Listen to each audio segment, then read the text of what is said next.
Hola chicos, ¿cómo están? Bueno, algo que les debía es la corrección del trabajo práctico. Si bien yo fui haciendo las consideraciones a cada uno, apreciaciones, quería corregirlas en general. Primero, 3 ejemplos de rectas paralelas. Yo aquí cité algunos, ¿sí? EF paralela con AB, EA paralela con FB, después decir, qué sé yo, FG paralela con BC. 3 ejemplos de rectas perpendiculares, EA con AB, FB con BC, GC con BC, HD con DC, o sea, tenemos muchos. Yo por ahí cité algunos en el texto. 3 ejemplos de rectas alabiadas. Acá dijeron que no había rectas alabiadas. ¿Cómo que no? Rectas alabiadas son las que no están en el mismo plano y no tienen puntos en común. Por ejemplo, EF con la recta GC, ¿sí? EH con la recta FB o con la recta FC. Quizá ustedes dirán, bueno, son paralelas. Bueno, ¿está? Pero son ese tipo de rectas. ¿Cuáles? En cuántas caras, está incluida cada arista. Cada arista está incluida en 2 caras. Menciona 3 ejemplos de recta perpendicular a un plano. Bueno, lo mismo. La recta EA perpendicular a este plano. Eso lo fueron haciendo bastante bien. Voy a corregir algunos aspectos más puntuales. ¿A cuántos planos del ortoedro es perpendicular cada arista? Cada arista es perpendicular a 2 planos. ¿A cuántas caras es ¿A cuántas caras es paralela cada arista del ortoedro? ¿Sí? Por ejemplo, si yo digo esta arista, ¿a cuántas caras es paralela? A esta cara porque es paralela consigo mismo, digamos, y a esta cara porque también es paralela consigo mismo. ¿Sí?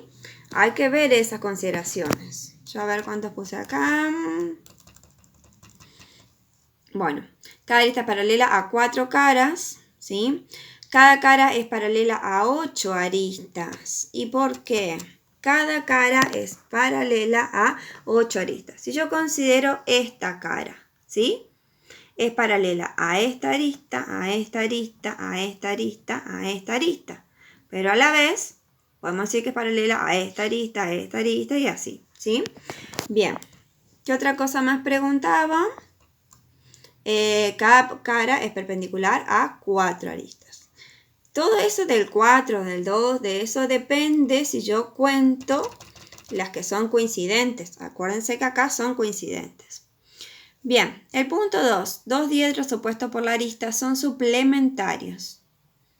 Si son opuestos por la arista, serían como en el plano pensar 2 ángulos opuestos por el vértice. Para que sean suplementarios tienen que medir lo mismo. Entonces implica que los planos que determinan son perpendiculares. 2 diedros opuestos por la arista son nulos. Esto implica que los planos son coincidentes. Explica por qué es falsa la siguiente sentencia. Toda recta perpendicular a un plano es perpendicular a toda recta del plano. Corrígela para que sea verdadera. Falsa. Toda recta perpendicular a un plano es perpendicular a un plano cuando corta el plano y es perpendicular a toda recta del mismo que pasa por su pie. El 4, y algunos tenían mal esto. Inciso A, colocar verdadero o falso y justificar los falsos. Traslación no es movimiento, es falso porque cumple con las propiedades. Simetría central conserva la relación de incidencia y orden y es un movimiento.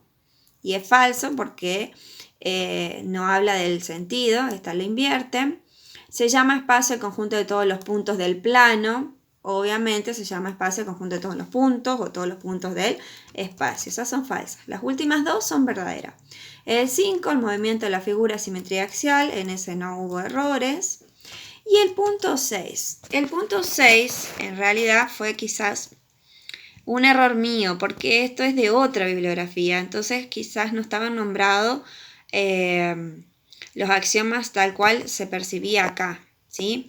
Aunque algunos compañeros los 3 primeros puntos sí los pudieron responder.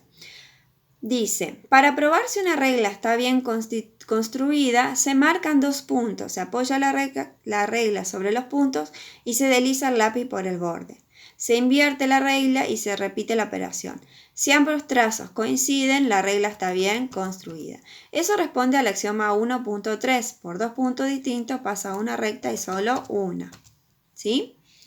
El inciso B. Todos los aparatos de precisión, máquinas, topografía y demás se apoyan sobre 3 pies.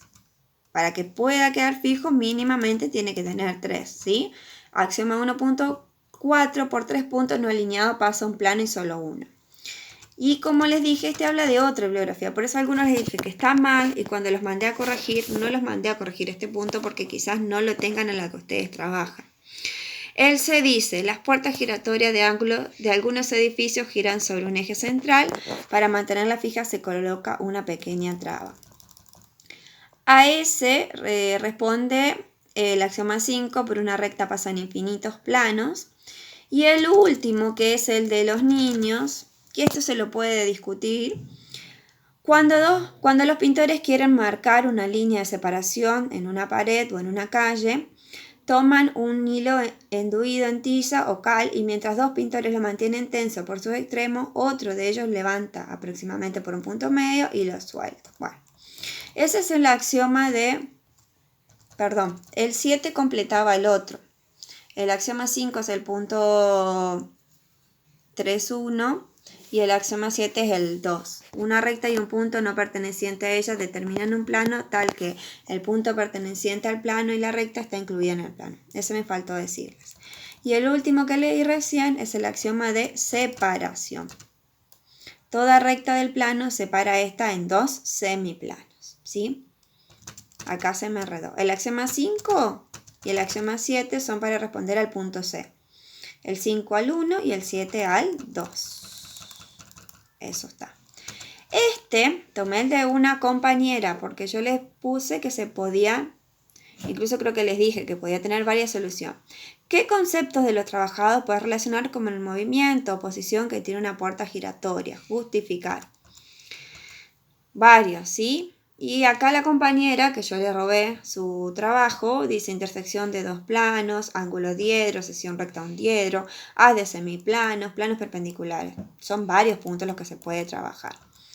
El 8, ¿cuál es la condición para que dos planos sean perpendiculares? Algunos pusieron una, algunos pusieron la otra. Si la sección recta de un diedro es un ángulo recto, el diedro se llama también recto y se dice que los planos son perpendiculares entre sí. O algunos pusieron todo plano alfa que pasa por una perpendicular R a un plano pi es perpendicular a él. El 9, que algunos no lo entendieron, pero es como hablar, también se lo robé a María Belén, es como hablar de ángulos comprendidos entre dos rectas y una transversal, ¿sí? En el plano. Y la única cambio que hay que hacerle acá es que no son opuestos por el vértice, sino que son opuestos por la arista. Este ángulo es el que yo le daba, el opuesto por la arista es igual, y el otro lo puedo sacar restándoselo a 180 por ser suplementarios, y ahí ir sacando, en todo caso son alternos, externos y demás. 127 grados 37 minutos. Algunos no lo llegaron a resolver, y yo esperaba esa analogía con el plano. El 10 yo lo pensé así.